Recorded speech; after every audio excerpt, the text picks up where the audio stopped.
Good morning, good afternoon, good evening, everyone. I see that everyone is still joining onto our Magstim EGI Academy this morning.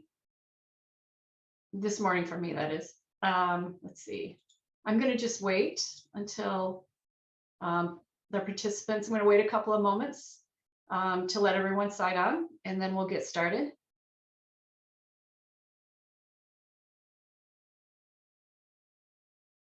I'm going to wait another minute here.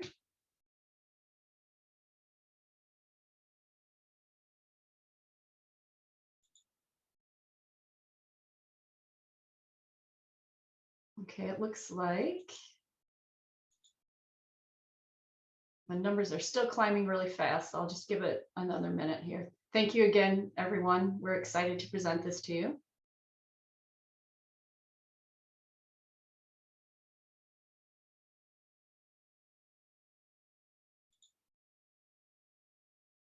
Okay, let's see. It's 12:03. So we're going to get started. And then hopefully everyone will join in. We'll continue to join in. I just want to bid everyone good morning, good afternoon, good evening, everyone. For everyone joining us from around the world, we want to thank you for joining us today for our Magstim EGI Academy. I'm Angie Willis, and I lead the marketing team here at Magstim EGI. We're really excited to have you join us. And today, as you know, since you've already signed up for it, we're presenting the integrated brain stimulation solutions using TMS, EEG, and TES. It's a key initiative for our ongoing development here at Magstim EGI, near and dear to our heart. But before we get started, I need to read the small print, or legal small print, like we always have to, so bear with me. Scientific content remains the intellectual property of the authors. This webinar is sponsored and organized by Magstim EGI. However, Magstim EGI does not engage in generating or editing scientific content presented. Inclusion in this webinar should not be taken as an endorsement for scientific findings by Magstim EGI. And please note that the use of the Magstim devices or EGI devices for other than the cleared intended use is considered investigational. So now that we've gotten that all out of the way, I would like to introduce Dr. Alex Thompson, and she's going to be sharing a research guide for combining a workflow of both TMS and EEG using the currently available Magstim EGI equipment. Before I kick it off to her, I wanted to let you know a couple of housekeeping things. If you have any questions as we're going along with the presentation, if you would please put them in the Q&A box instead of the comment box, that would be ideal. And we will definitely reserve some time at the end of the meeting for Q&A, and that will be moderated. So we're hoping that you will have lots of questions for us, and looking forward to an engaging workflow presentation from Alex. So Dr. Thompson, I'm now going to hand it off to you. And I will mute and stop my video.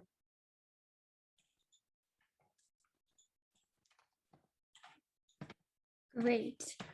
Thanks a lot, Angie. Before I get started with my workflow presentation, my excellent colleague, Chris Tompkins, will give us a live demo on how to apply a microcell net.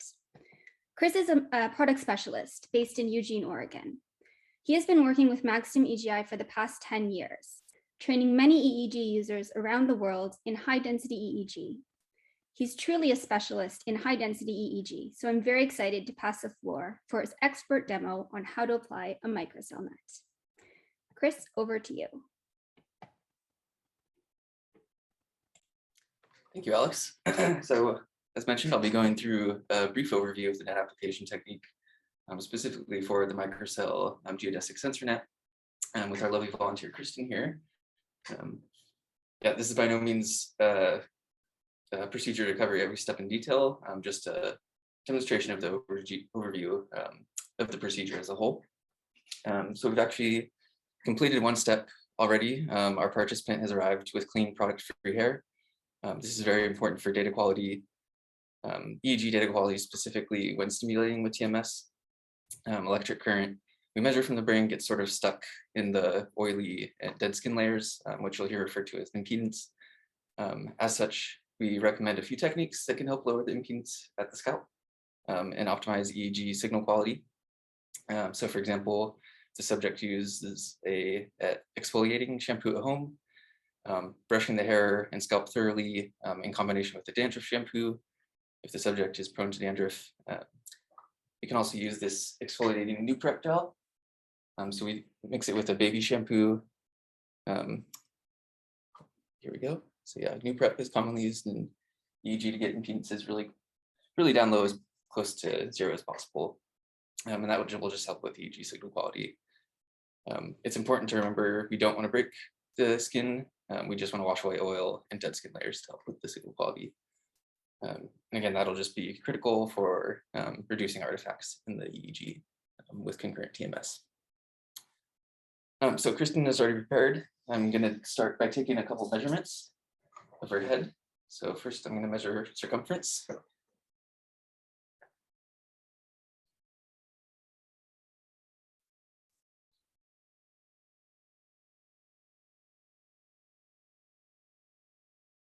Okay, so that gives us our subject head size for the net we're going to select. Next, I'm going to measure and mark for the vertex of the head, and that's going to top center, middle of the front to back from median to Indian, and from preauricular to preauricular. And I'm also going to mark the midpoint here.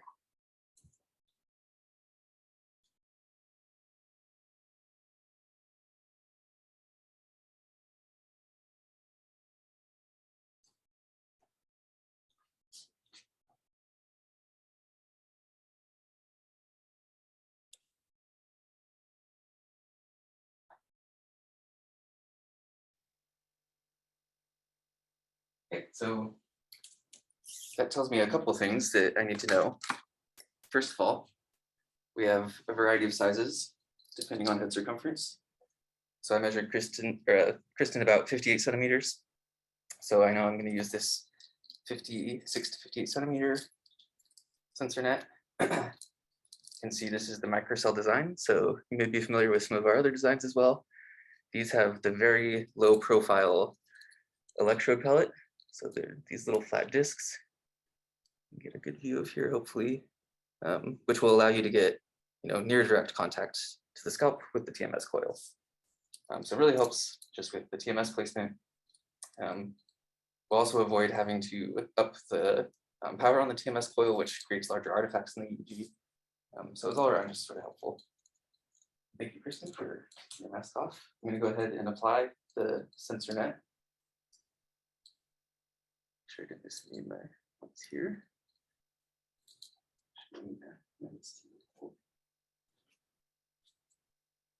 So I do some initial hand placement steps, and I'm going to go straight down onto our CZ mark here. I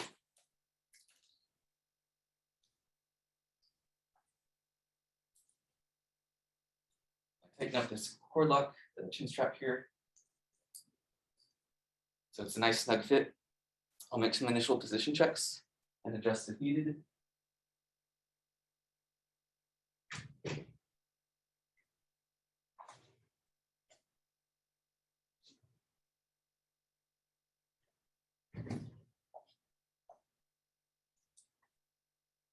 We can use these tension straps to hold the tension of the adjustments I just made. It'll help just hold everything in place a little better.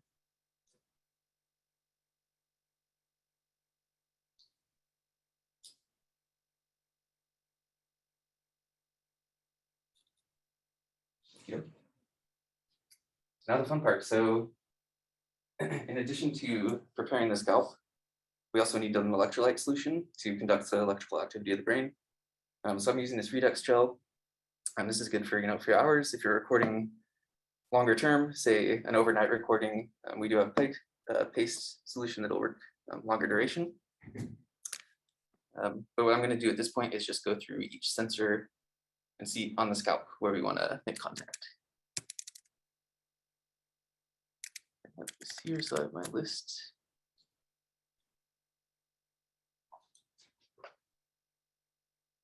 So as I go through each one, I'm parting the hair out from underneath the sensor, and then I'm using this syringe to fill the actual electrode disc.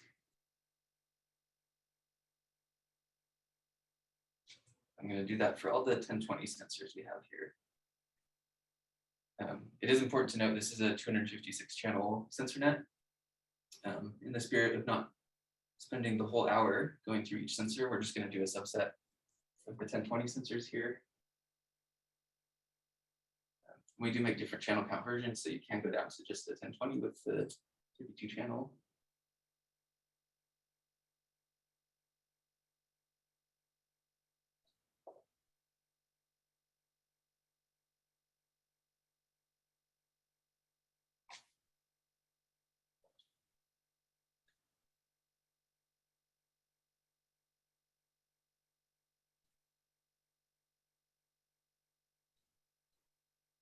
So this one will be a good example. I'm gonna try and get a better close-up here. Camera operator and that flyer. So you can see, for example, with 47 here, it's really visually clear that I parted the hair out from underneath as much as possible. And then I'm going to tip it. Fill the pellet directly underneath. So that was a bit of a rough example, juggling the camera and the sensor itself. But to give an idea, how are we doing on time? We'll maybe do a couple more sensors. We'll have a look at the data.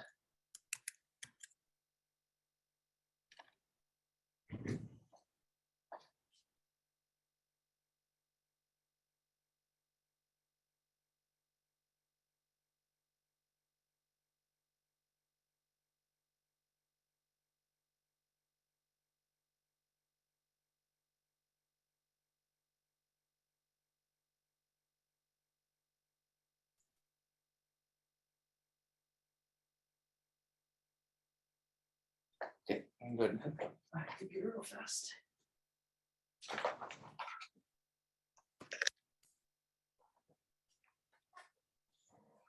Okie dokie. So I got about, let's see, 5 or 6 of the sensors. I'm just going to go ahead, so we're not spending the whole session. And what we'll see here. So take this with a grain of salt because it's not a full setup. But now we have in NetStation.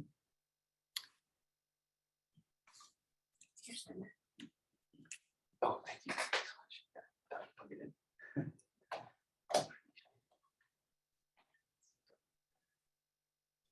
And you do need to plug in, so nearly forgot. Let's share here. So yeah, we don't have data on most of the channels. Let's fix one thing. So we are looking at a different montage.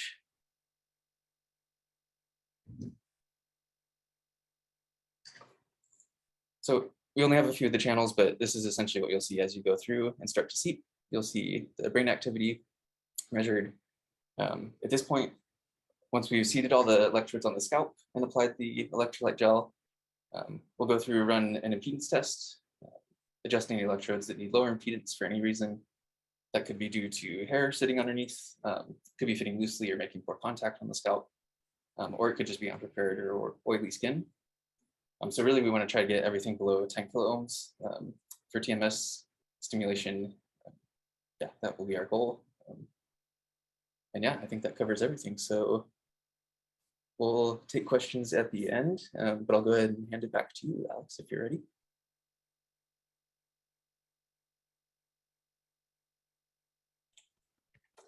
Great. Thanks a lot, Chris. That was super helpful. And like you said, I'm going to be going through all the questions at the end. It's super nice to see where everyone is coming from in the chat and that so many people have joined. I just want to remind you to please place your questions in the Q&A box and we'll get to them as soon as I finish my talk. So I will now just share my screen. Thank you for joining today's Magstim Academy. My name is Alex Thompson, and I'm here to present to you Magstim EGI's guidance on TMS and high-density EEG interoperability.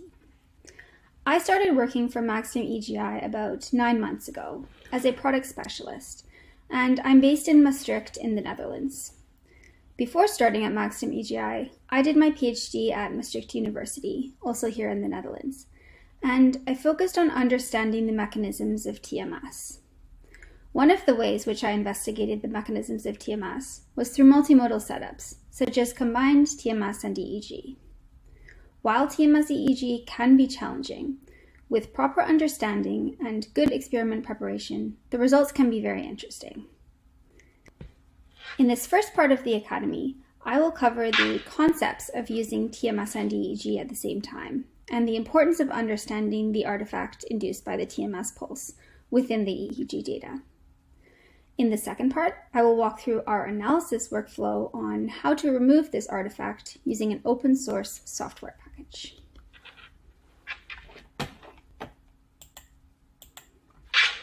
Before we get started, I would like to clarify that while we do have many users of Magstim TMS devices and EGI EEG equipment who operate these devices as cleared medical devices, the interoperability between the Biphasic 200 and GES 400 and Microcell GSN is for research purposes only.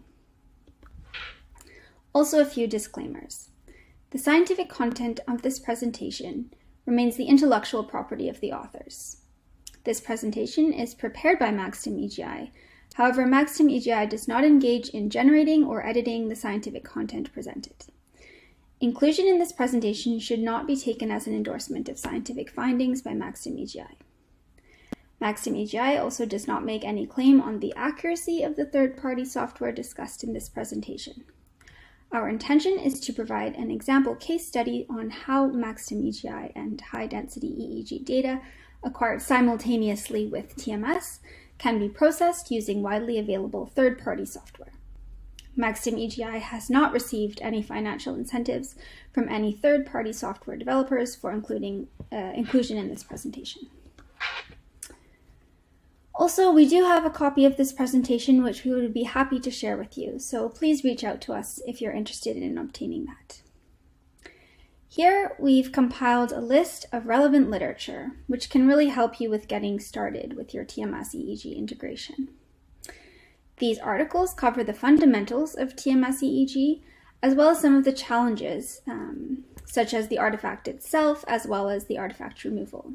So we highly recommend that you become really familiar with this literature before getting started. Also, before getting started, we recommend that you watch our previous Magstim Academy lectures, which are all available on YouTube. The Fundamentals of High-Density EEG lecture provides a detailed overview of EEG and the importance of high-density EEG. The TMS Fundamentals also provides a detailed description of the basics of TMS, so we highly recommend that you start by watching these two lectures. Our current solution for combining TMS and EEG is to use the Magstim Biphasic stimulator and the Magstim D70 alpha coil. The Magstim Biphasic can send monophasic single or paired pulses. These pulses can be sent as a pair with the same or different intensity pulses. For example, one subthreshold conditioning pulse followed by a suprathreshold test pulse. And the interpulse interval needs to be a minimum of 1 millisecond, but this can be adjusted by 0.1 millisecond increments. So the Biphasic can be used for cortical and peripheral stimulation and for sub and suprathreshold conditioning. Also, just a small note to our users in the USA, this is an investigational device and is limited to investigational use. In accordance with the US federal regulations, an IDE or IRB approval may be required. Also on the slide, you can see here both a photo of the Biphasic, as well as below that you can see some photos of how the integration between the Biphasic and the Microcell, which I'll talk about shortly, looks. So our current EEG solution for TMS EEG is to use the Microcell GSN net.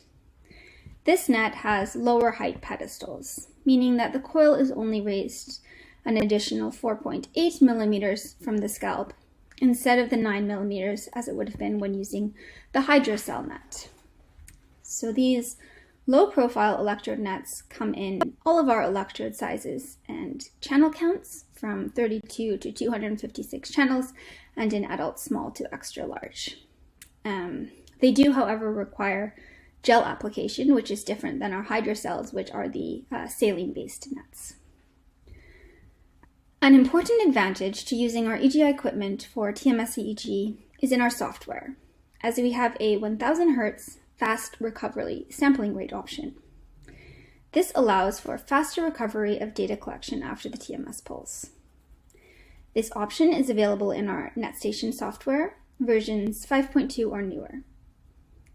Our amplifier's analog to digital converter, or ADC, has a built-in anti-aliasing filter, which settles within 3 samples, so this will be 3 milliseconds at your 1000 samples per second sampling rate, after the TMS pulse. So this means that your data will be immediately visible immediately after the TMS pulse. However, there is a cost to this, and that is in the resolvable bandwidth that you can analyze. So if you do choose this 1000 Hertz fast recovery sampling rate, the resolvable bandwidth that you can analyze will be about a quarter of the sampling rate instead of the typical half the sampling rate. So that means at this sampling rate, the highest frequency that you can analyze will be about 250 Hertz. Then the TMS pulse will be removed during analysis. And this is what I will show you later in this open source toolbox in MATLAB. Also important to note that the current guidelines, which I'm presenting to you now, also refer only to single TMS pulses, not repetitive TMS. So while repetitive TMS is something that we are actively investigating, this has not quite been released yet. So as I just mentioned, our microcell nets require gel application, and we have available instructions online describing our recommended best practice for gelling these nets. As with all our nets, it's very important to follow our advice for proper net application, as this will greatly improve data quality. As always, we are more than happy to help you with this, so reach out to us if you have any questions, and we'd be happy to provide you some tips and some tricks on applying the microcell nets. For combined TMS EEG, it's important that you maintain a low impedance in the electrodes. This is actually different than we normally recommend with our nets. In normal, non-TMS EEG recording environments, our amplifier is a high input impedance amplifier, so really high quality data can be collected with impedances near 100 kiloohms.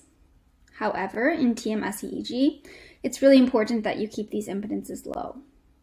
This is because having impedances at or below 10 kiloohms reduces the capacitive or charging effect of the electrolyte skin interface. High charge at the electrolyte skin interface appears as an artifact in the EEG and is induced by the TMS stimulation. The higher the charge, the longer it takes to dissipate. Once the charge has dissipated, then your EEG signal can be seen again. Therefore, it's very important to keep the impedances low, as this is important for improving the time, the faster recovery to your TMS from your TMS-induced artifact. To get these lower impedances, you will need to prepare the skin before applying the net. And I have to warn you, this does take quite some time. But this is very, very important in good data quality. So what I did was first using New Prep skin exfoliant, which is commonly available and many labs have it. Also brushing the scalp before, and then applying an anti-dandruff shampoo. Of course, then drying the hair and then applying the net. It's important to remember that you don't actually break the skin though, as this can cause contamination if there is contact with blood. It's also important to remember the difference in recording reference in data processing. So for example, choosing CZ as a reference, mastoid as a reference, or average referencing. We actually have a really nice Knowledge Center article which explains this and EEG referencing in general, which you can see at the bottom of this slide. There's a link there, which we highly recommend that you go to read for more information on this. As in this data set, I'm using 256 channel electrode net, and I will have accurate spatial sampling due to sufficient electrode density and full coverage of the head surface, I'm using average referencing in this analysis. However, if you're comparing your EEG or TMS EEG results to other studies, you have to keep in mind which recording reference was used in their studies, and you might have to adjust this just to compare your results. So, when looking at the impact of the TMS artifact in your data, it's really important to understand all the contributors to this artifact. First, the TMS pulse itself generates a very large artifact in the EEG data, and this artifact is about 4 to 5 times larger than the neural activity, so it can be really easily identified in your EEG recording. One logical assumption is that the only way to avoid the impact of this massive pulse artifact is to turn off the EEG amplifier when the TMS pulse is delivered. In an AC amplifier, it's easy to do that. However, a long time ago, EGI decided to go with the DC amplifier in order to have a wider dynamic range. Another challenge of turning off the amplifier and then when you switch it back on is that you don't actually really know where the tail end of the artifact is and what your EEG data begins again. In the continuous recording as we do, we've quantified the nature of this artifact, which I will show you later. So we can be quite sure that what we're looking at is EEG data and not TMS pulse artifact.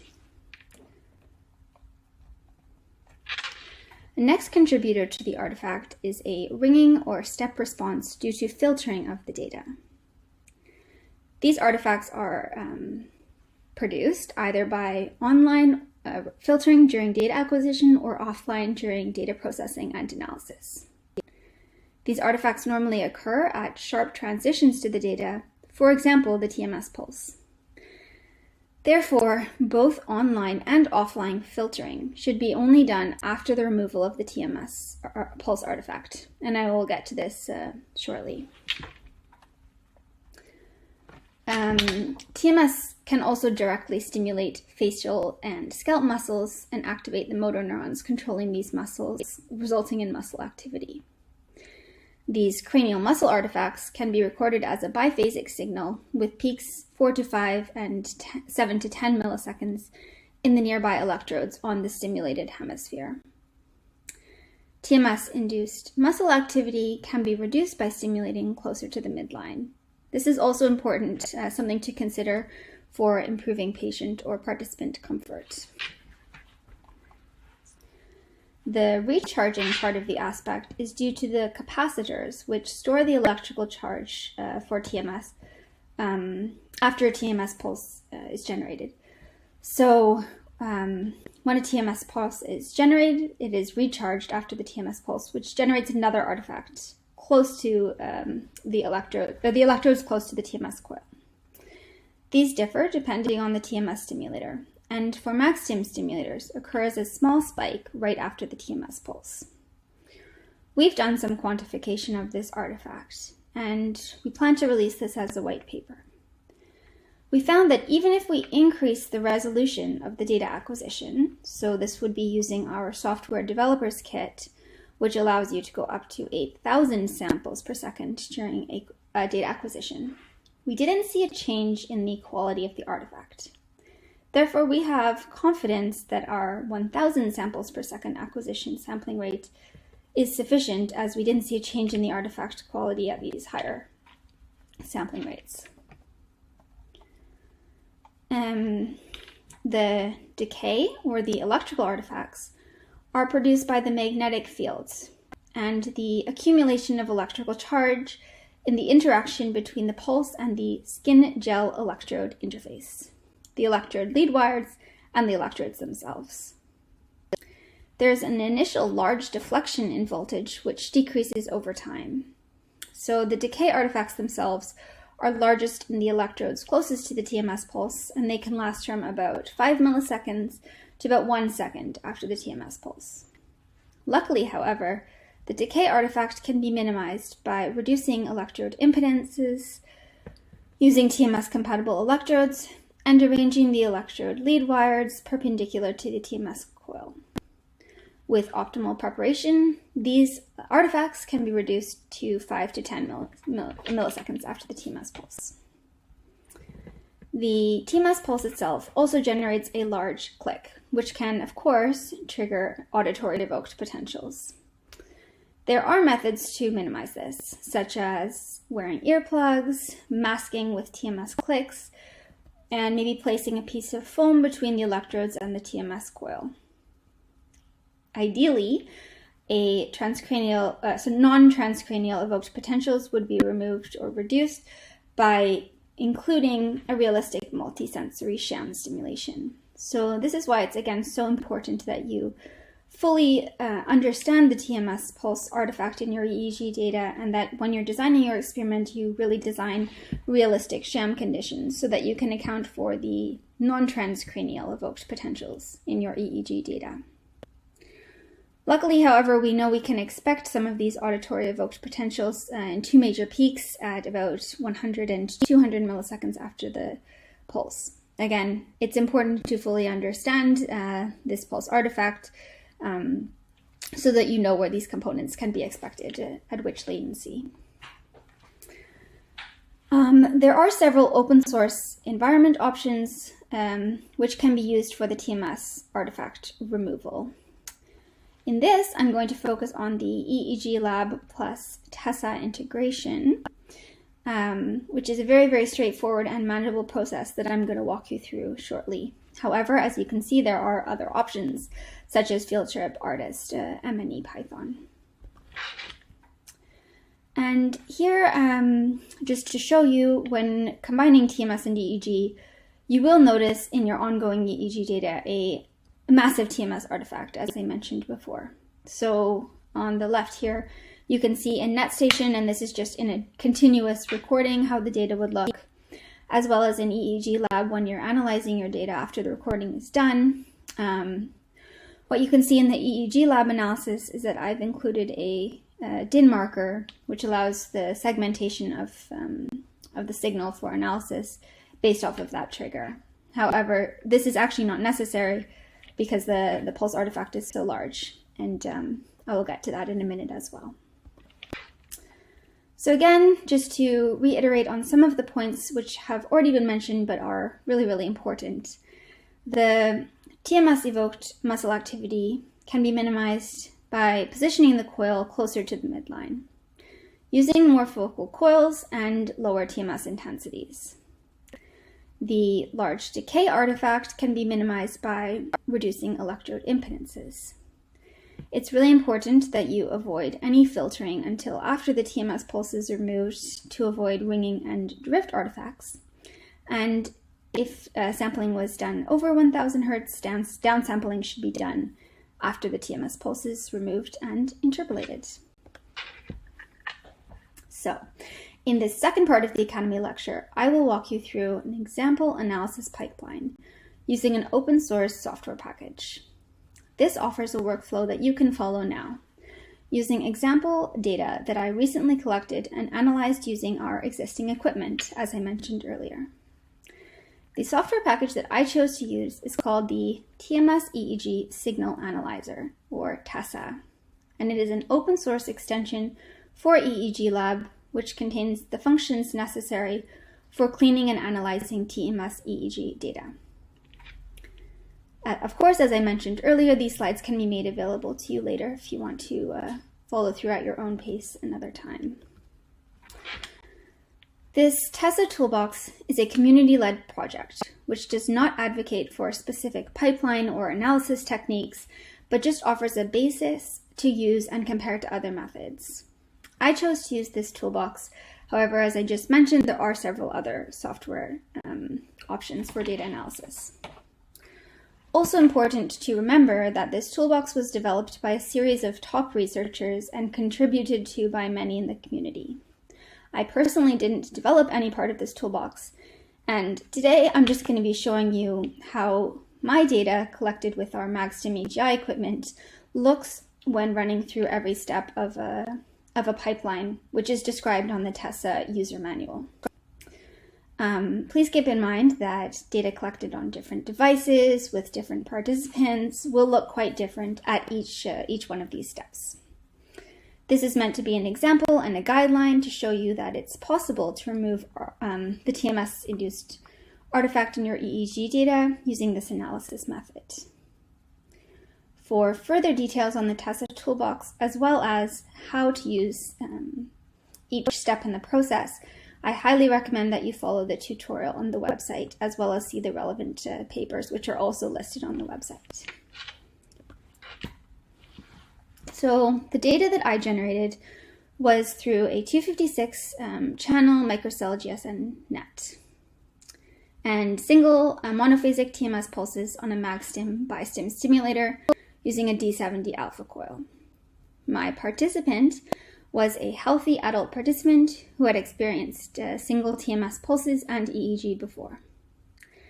I gave the pulses at 53% of the maximum stimulator output and gave 200 pulses total. I'm also happy to share this data with anyone who wants to have a look at it, so please don't hesitate to contact me if you're interested in that. The reason for the 200 pulses is that 200 trials are generally required to generate a reliable TEP. This much higher number of stimuli is required due to the lower signal-to-noise ratio in the EEG, which is in the microvolt range, compared to EMG, which is in the millivolt range. And in my case, to ensure participant comfort, I did these trials in blocks of 40. So I gave 5 blocks of 40 pulses and left a 5-minute break in between each of these blocks of 40 pulses. I also used the Toolbox SimNibs to model the induced electrical field of the TMS pulse when the coil is placed approximately at the motor cortex. I do this often before analyzing the data just to have a look at where you should expect to see some induced electrical field due to your TMS pulses. In the appendix, I've also modeled this at different stimulation intensities as well as over different distances to the skull. So this is mostly just to show you that as you get further away from the scalp, you also will reduce the induced electrical fields within the brain, which of course makes sense. So first, before getting started in MATLAB, you have to download the Mff Plugin for Eeg Lab. You can do this, as shown on the slide, if you go to File and Manage Eeg Lab Extensions, and then you search for the plugin MFF MATLAB IO. This plugin was developed to import MFF files directly into Eeg Lab. Therefore, it's required not only for this TMS EEG data analysis, but also for analysis of MFF files in Eeg Lab in general. You can read more about the documentation of this plugin at the GitHub address on the bottom of this slide. So once you've downloaded the MFF import plugin, you will see it as an option. So once you go to File, Import Data, you should be able to see the Import EGI MFF file as an option there. Once the data has been imported, this pop-up will come up and you can see the parameters of your data. So what I first did is applied a basic 1 Hertz high-pass filter. And this is recommended in the EEG Lab manual to remove linear trends and obtain good quality ICA decompositions. As I mentioned earlier, we will do all the other filtering after the removal of the TMS pulse to avoid the introduction of artifacts at the sharp transitions, such as the TMS pulse. Next, I epochhed the data around the TMS pulse. I had a trigger in my data, so I could see that there was a marker there, and that was an easy way to epoch my data. But if you don't have a marker at the pulse, there is a Tessa function which you can use to find the pulse, and that's very well documented on the Tessa tutorial. As you can also see in the window describing my data, I've used average referencing in this 256 channel data. Next, you can scroll through all your raw data and you can use this to remove individual trials. So if you find a trial that you want to remove, you just click on it, it becomes yellow, and then you can click reject to remove them. In general, I recommend that you try to remove as few trials as possible. We'll be doing a lot more analysis later, so just really only remove the trials that you see really a lot of contamination in them. And I generally don't reject very many at this stage at all. You can also remove any bad channels at this point. So for example, if you see any dead channels that have no signal at all, or if you have a physio and you're recording EMG channel, for example, you can remove that using the pop select EEG function in Eeg Lab. Then you can use the Tessa plot function to plot and visualize all your data. I use this function a lot, so this is a really important one because you can use this exact same function to plot all the data, but also to plot individual channels, as well as to plot our TMS EEG evoked potentials, which we'll get to at the end. So here in this very first plot, I chose to plot all the data. Then you can use this plot to visualize the TMS pulse artifact. So on the y-axis is the amplitude, which you can notice is in a very, very high range here. So it's in the range of 10 to the 5. Whereas, and then you can use this plot to zoom in to see the appropriate or approximate duration of the artifact, which has to be removed. For example, what you can see here is that the artifact is quite large until about 25 milliseconds after the pulse. This is really important information because we're actually next going to cut out this massive TMS pulse artifact. So in this step, you actually indicate how much time you want to cut out of your data. So I chose to remove from 2 to 30 milliseconds. You can still see that there is some artifact left in the data after removing this much time. However, this I will get to later in ICA cleaning. Next, you will fill this gap in your data by interpolation, either by cubic or linear interpolation. Cubic interpolation uses MATLAB's polyfit function, which minimizes sharp transition edges which can interact with filters. Using the cubic interpolation, you must specify the amount of data on either side of the removed data which you will use to fit the function, with the default being 20 milliseconds. And so that's what I used. If cubic interpolation doesn't work for you, you can also use the linear function.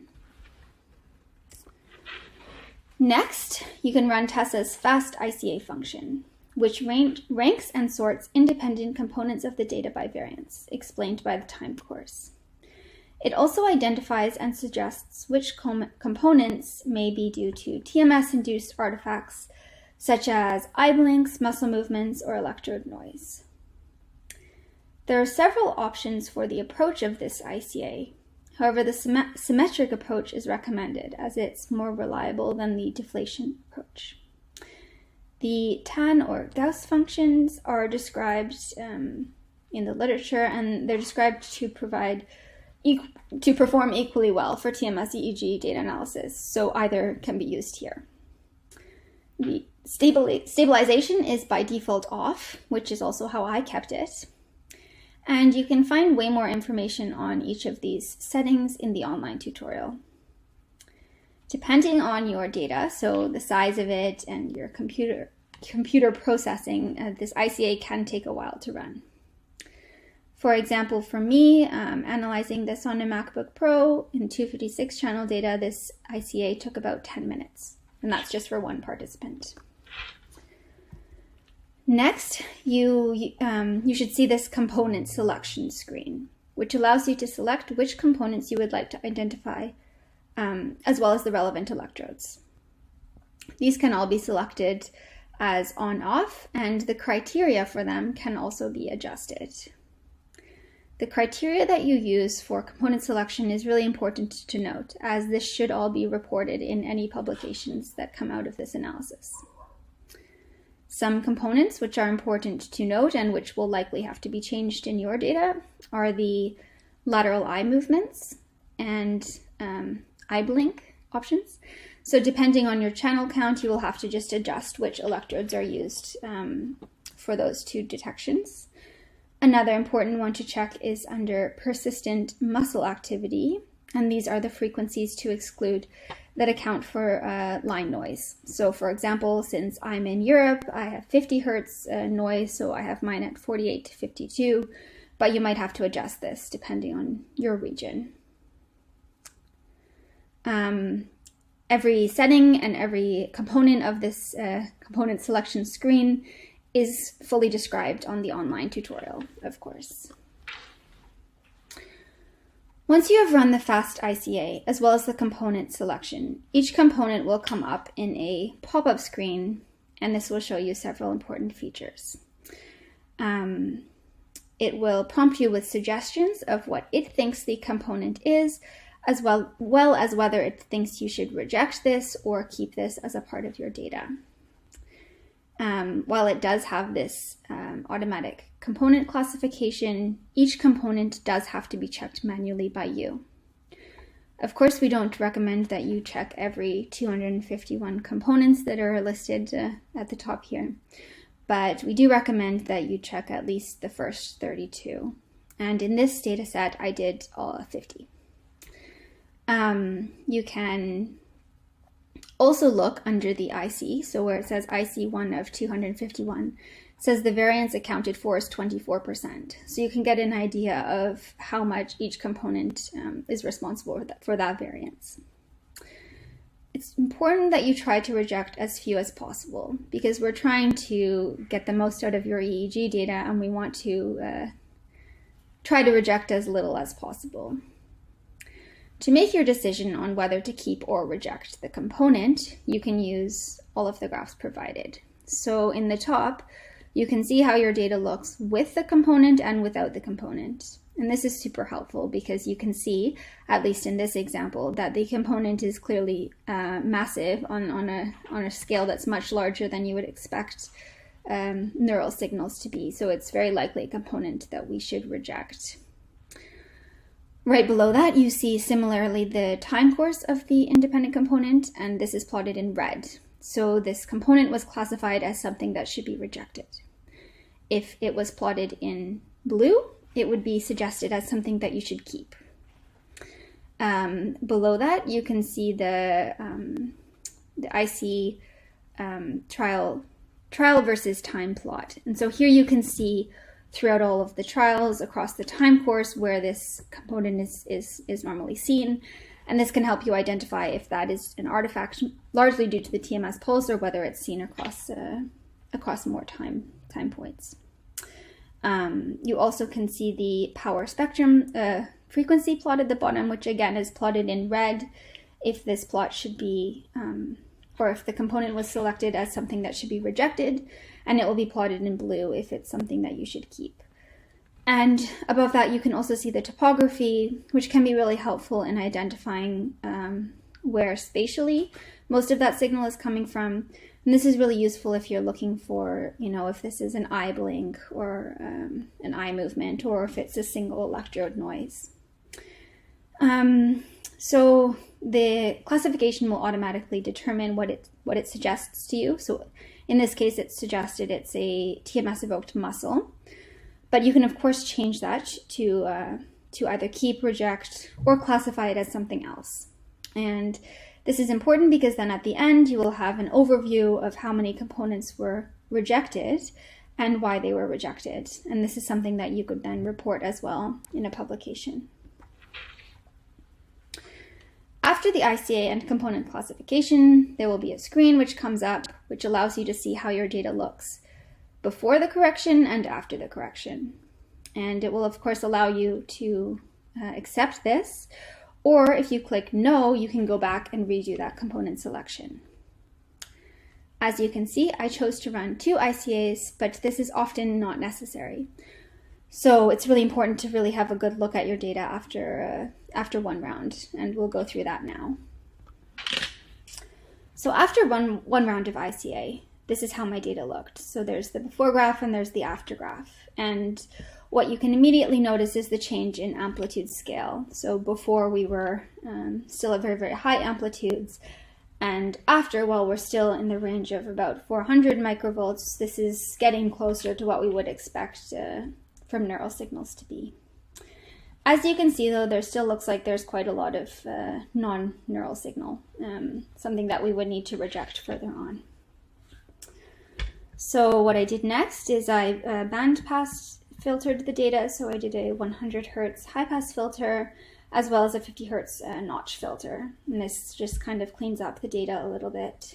And after this, I decided to run another round of ICA. And following 2 rounds of ICA, you can see that the data looks quite different and is more in the range of the amplitudes you would expect. So we're really in the microvolt range here. Next, we want to actually analyze our TMS EEG evoked potentials. And to do that, we first need to identify the region of interest of the data. So often, this is the area underneath the TMS coil. Since I stimulated on the right hemisphere in the motor cortex, I chose the electrodes which are circled in red, as that's the approximate area underneath the TMS coil. In the extract TEPs pop-up which comes up, you will need to both identify those electrodes as well as list an identifier for your ROI analysis.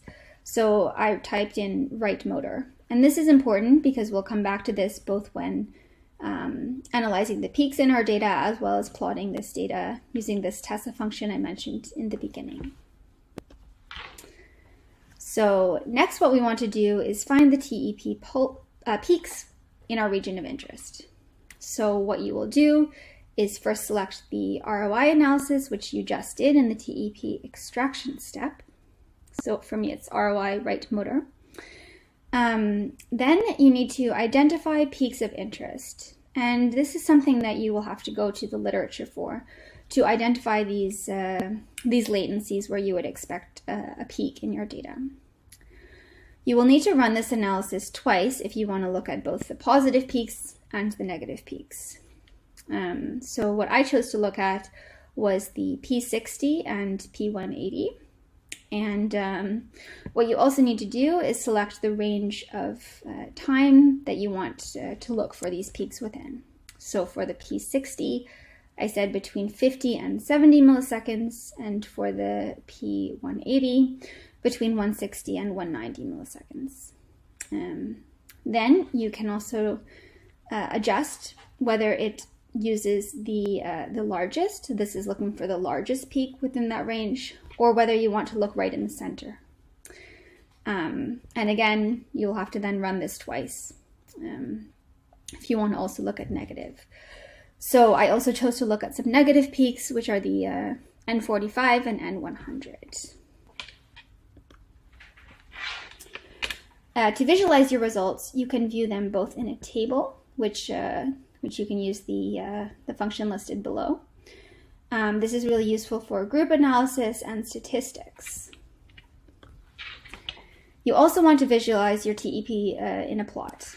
And so for this, you can use this exact same plot function, which we've been using at all earlier stages, except instead of selecting all electrodes in the data to plot, you select the right motor. You can also select to visualize the confidence interval, which is this light blue shading around the dark blue line, as well as plot peak analysis results, which will put this little green arrow or this red arrow if no peak was detected. I also chose to use Tuple Plots, which are these signal distribution plots at these different latencies, so that you can see around at the P60 where the signal was located over the scalp and the N100. Important to remember for TEP analysis is that the large TMS artifact means approximately 20 to 30 milliseconds of your data will have to be removed and interpolated. So early TEP components, For me, less than 30 milliseconds should not be interpreted. These late peaks have also shown to be more reliable and stable, and less susceptible to processing pipelines. One open source software option which is good to consider is this Coil Spacer, which is presented in this nice article by Ruddy et al. In the Journal of Neuroscience Methods. This is a small plastic device which you can easily 3D print yourself, and it fits nicely around the electrode. And this just increases that space so that the TMS coil is not placed directly on the electrodes. There are several pros and cons to consider in using this spacer. So its main function, of course, is to reduce the TMS pulse artifact in your EEG data. It's a very simple solution for that, and the 3D file for printing is openly available for download. The spacer also keeps the TMS coil in the same position throughout your entire recording, which is also very good for reliability. However, it's important to note that increasing the distance of the TMS coil to the scalp will also increase the amount of power that's required by the stimulator. This is something I'm going to show you in a minute with these SimNibs models. Also, the higher the TMS pulse intensity, the larger the artifact will be. So this will require more data analysis, and it might even just be problematic if your participants already are at a very high stimulation intensity, so you can't actually go any higher. Finally, I just want to point you to some resources, which will really help you in getting started, or if you have any additional questions. So I highly recommend that you go to our Knowledge Center. There's a lot of information there, a lot of tutorials and helpful resources, manuals, and videos.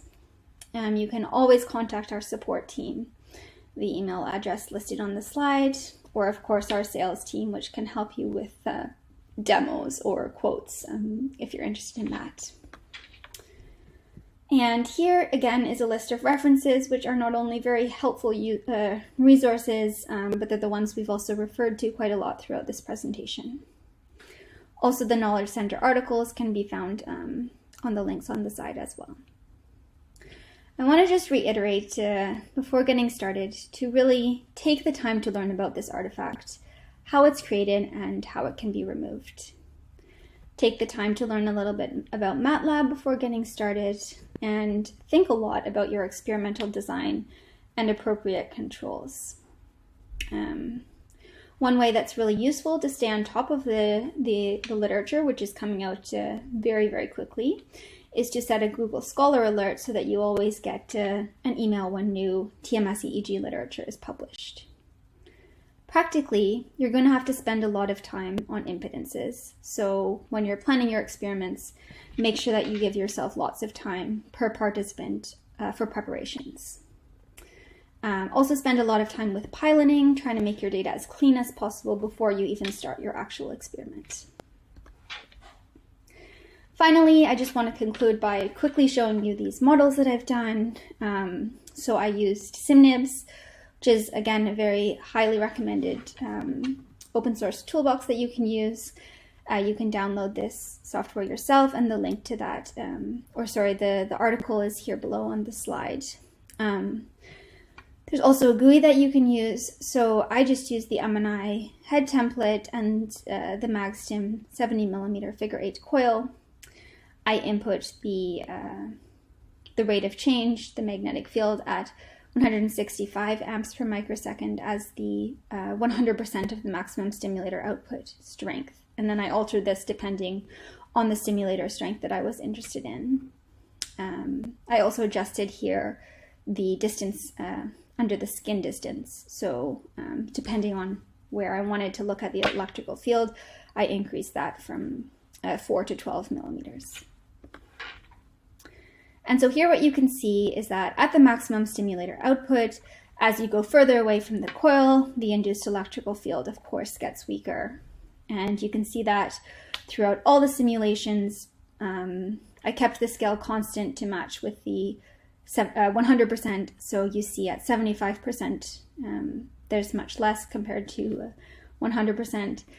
And then as you're getting to 50% of the stimulator output, and you've increased your distance to 12 millimeters, the strength is much more.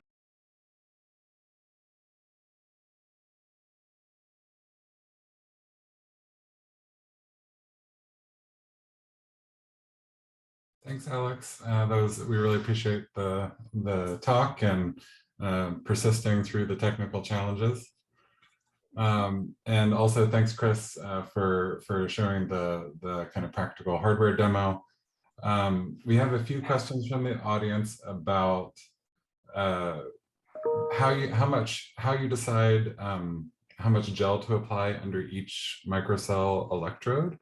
And then more generally, just the advantage of, or why the choice to use gel instead of saline. I do actually have the manual pulled up on that tray. It's got a good visual. I figure I can share my screen here. So my mouse reappears.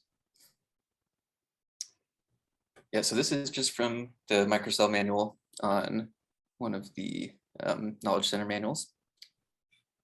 Sorry, my screen is disappearing.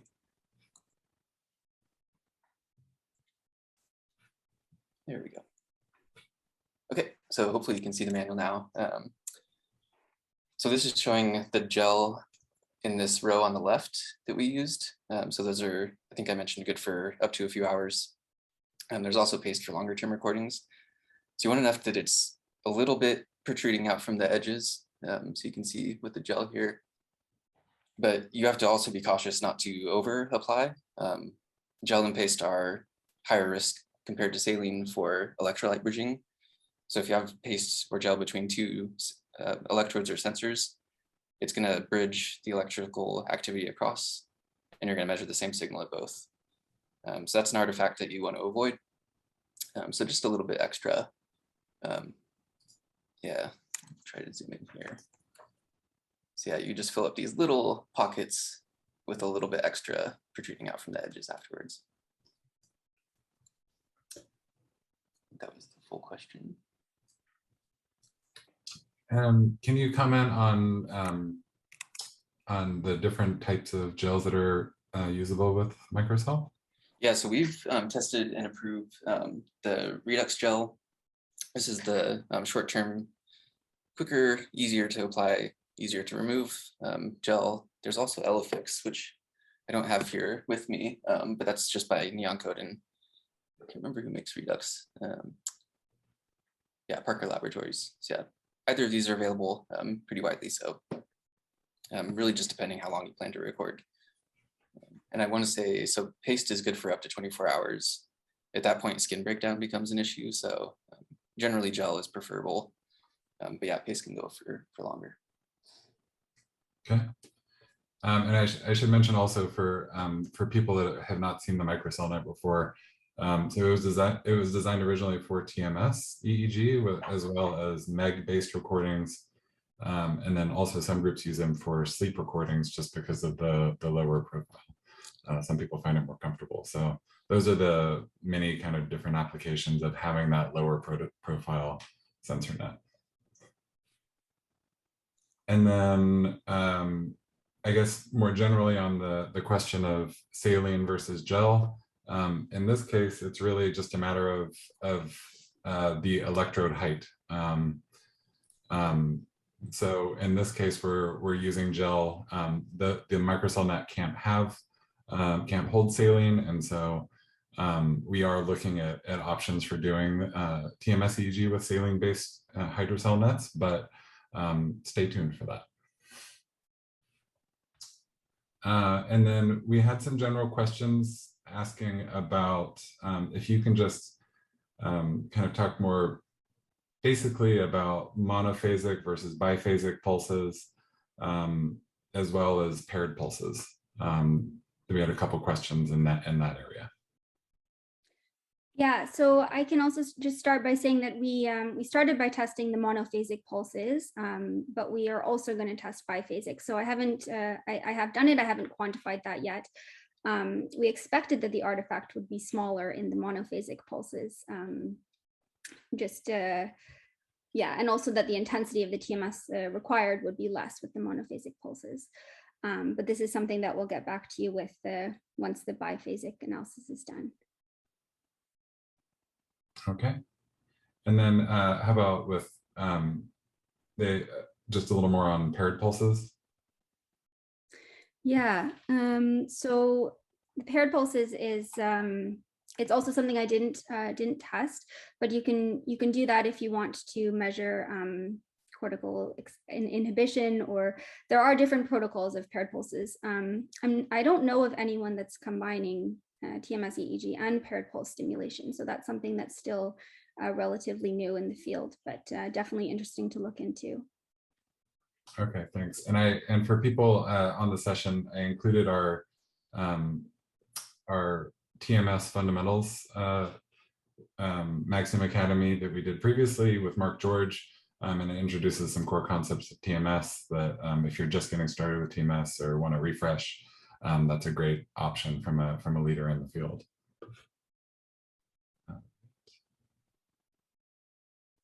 And then just, I think that you spoke to it in the after the question was asked, but can you just clarify this distinction of, the amplifier recovering in 3 samples, but needing to cut out more of the data? Yeah, exactly. So so there are other artifact components which are contaminating the data. So not only the TMS pulse itself, of course, but then muscle activity, the recharge, ringing, etc. So that's why we need to cut out more than just those 3 milliseconds, because there are so many other components to it. And I believe you said that we will be testing it with the Magstim Rapid system. Yeah, exactly. So this is coming. Yeah. And let's see. They're asking about a manual. I'm not sure if it was about our specific workflow or for Tessa, but I also posted a link in the chat of our recommendations on TMS EEG. It's available on our Knowledge Center on EGI.com. And in the upper right-hand corner, you can click on the Knowledge Center and just type in TMS into the search, and you'll find our technical tips that we went through today. And then the Tessa manual is openly available since it's open source software. We have a common question about what criteria were used to reject IC components. This is one of my favorite questions because it's incredibly objective or subjective, depending on who's doing it. Yeah, exactly. So, I mean, the Tessa toolbox has this criteria, so it suggests to you what if it thinks it's something that should be rejected or something that you should keep, and that's when it's plotted in either red or blue. In general, I follow those suggestions just so that I can stay sort of consistent. But yeah, it is relatively subjective in that case that you have to manually determine it. Yeah.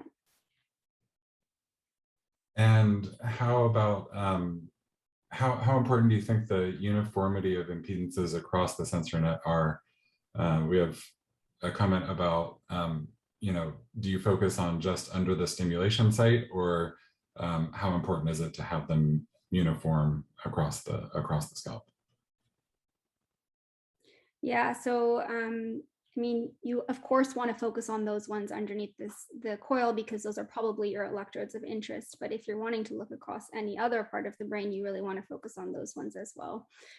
So this depends a little bit on the area that you're looking in. I'd also want to add, because the recording reference on the amplifier is CZ location, balancing with that and getting that down below the 10 kilo ohms is very important. It is a high input impedance amplifier, so a little bit of imbalance isn't going to totally ruin common mode rejection or anything. But yeah, the lower and within that 10 kilo ohm range, the better off you'll be in conjunction with reference and the isolated common. All right, and we have a question about is it okay to downsample the data before TMS artifact rejection? Yeah, that's a good question. So the Rogash manual says not to, so they say to downsample after the TMS pulse rejection. This also depends on your sampling rate, if you do actually have to downsample or not. Yeah. Don't know if you want to add something, Trey, or if that's a... Yeah, I mean, so as Alex mentioned in her presentation, you know, a lot of the TMS EEG literature talks a lot about having very high sampling rates, and honestly, as we've come together as a company to look at this, we haven't found much evidence for the need for such high sampling rates, because essentially, if you're just trying to recreate what happened when the amplifier was blanked out for a second, 2 seconds, 3 seconds, no amount of sampling rate is really going to help you on that. So we're still open to suggestions about why that would be important, but in our testing, we did not find it to be significant. So at 1,000 Hertz, most people don't need to downsample because of the, you know, it's a relatively small file still. But yeah, that's one of those things that we're kind of checking in on the kind of general TMS EEG method sections as we're looking at this. And we have a question about differences or similarities in the challenges of doing TMS EEG compared to TES or electrical stimulation. I'll open the floor for Alex or Chris or whoever wants to talk about that. Sorry, Yeah. could you repeat the question? I was trying to find it here. Yeah, so the just questions about the differences related to, you know, doing TMS EEG versus TES and EEG, just similarities and differences. Yeah.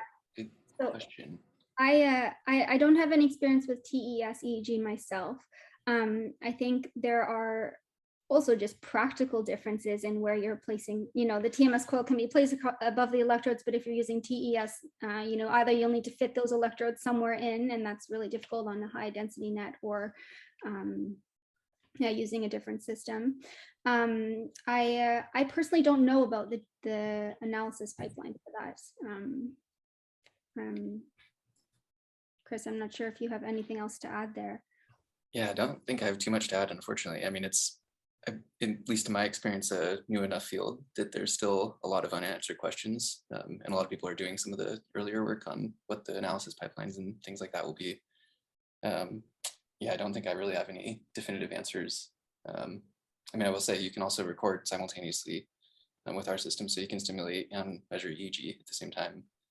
Mm-hmm. As far as targeting, there's different implications, you know, with magnetic pulses versus electrical stimulation. So there's different implications in the methodology, I suppose. Yeah, no, I don't think I have a really very concrete answer, I don't think. I think I would just add that, you know, the TMS pulse compared to electrical stimulation is a significantly larger. So it's a much bigger kind of artifact to deal with, and it's interesting in that it actually is really hard to identify with tools that you would think would be able to pick it up really easily. And so in some ways, I think that solving the artifacts related to electrical stimulation are a easier to solve problem in some ways. That being said, I don't know of any labs that are or software that has successfully removed, for example, like alternating current from simultaneous EEG. So it is an open question. It's always the question of, say, what kind of stimulation you're doing, how quickly the EEG can recover, even if it's simultaneous or immediately afterwards. And so it is an open question. But on the hardware side, we've come a long way in terms of making some of these things work together. Now it's some basic signal analysis stuff that we really have to dig into. All right.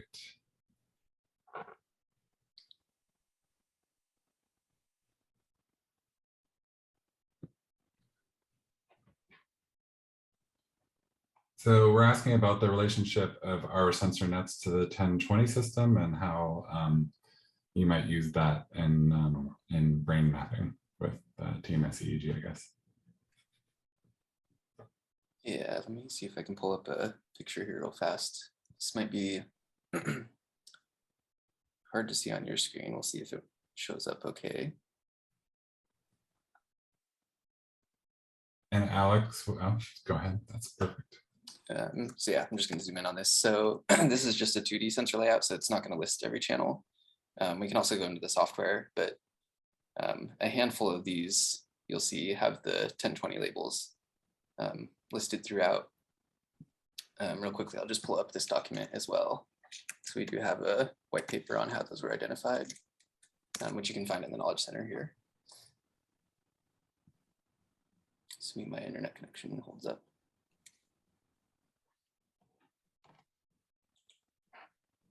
Okay, here we go. So you can actually see how that was done methodologically. So we have a paper here as well. And then that'll go into the list as well for the 128 channel sensor nets and 256 as well.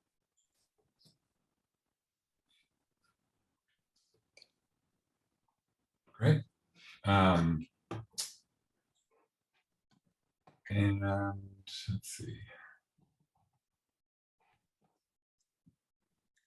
And then just can you talk a little bit, Alex, about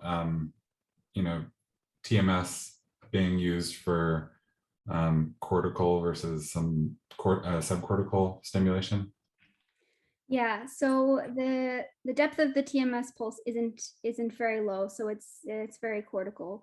Unless you target specific nodes within a network at in a complicated frequency pattern, then you might be able to reach subcortical structures. But in general, and especially for single TMS pulses like I did, it's only just stimulating superficial cortex. Okay. And then do you know of any workflows removing artifacts from CITBS as in STMS?